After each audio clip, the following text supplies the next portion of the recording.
It's been described as a looming climate subprime mortgage crisis. Banks are now reassessing home loans for their exposure to extreme climate events.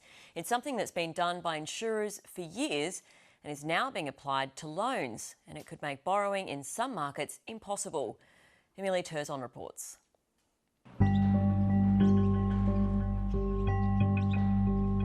Homes near Shepparton's River are under threat from flooding. Tabish Ahmed realised this risk after recently moving to the regional Victorian city.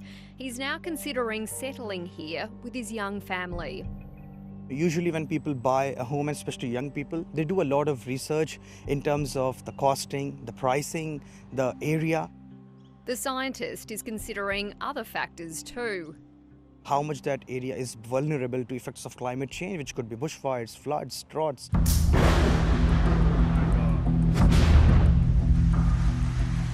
Climate change is expected to escalate the number of severe weather events. And like home buyers, the finance industry is trying to understand its exposure to the elements. The insurance industry says at present, no region in Australia is uninsurable.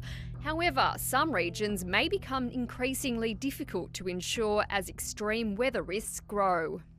Some areas of Australia are becoming more complex to insure, and the price of insurance is rising. This is why we need to see substantial investment in resilience and mitigation. In another flood-prone city, Brisbane, economist Claire Ibrahim warns that homeowners need property insurance to take out home loans. Insurance obviously kind of protects the homeowner, but also kind of protects the bank.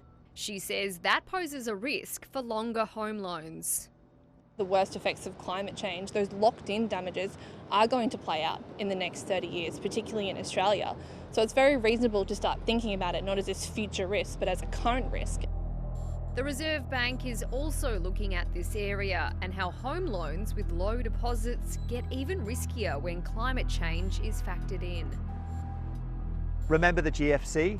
The idea that there was this subprime? Well, now we're looking at climate subprime. Banks are starting to get wise to that now, so they don't want to get properties on their mortgage books which in future could become uninsurable.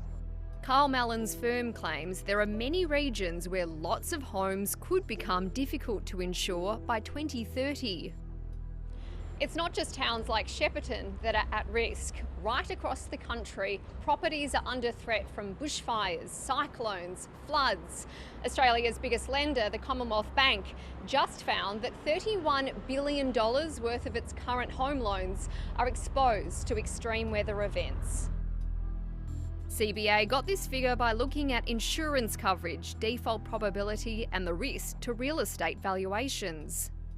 This is where we start to ring the alarm bell about property price corrections for homes in high-risk locations.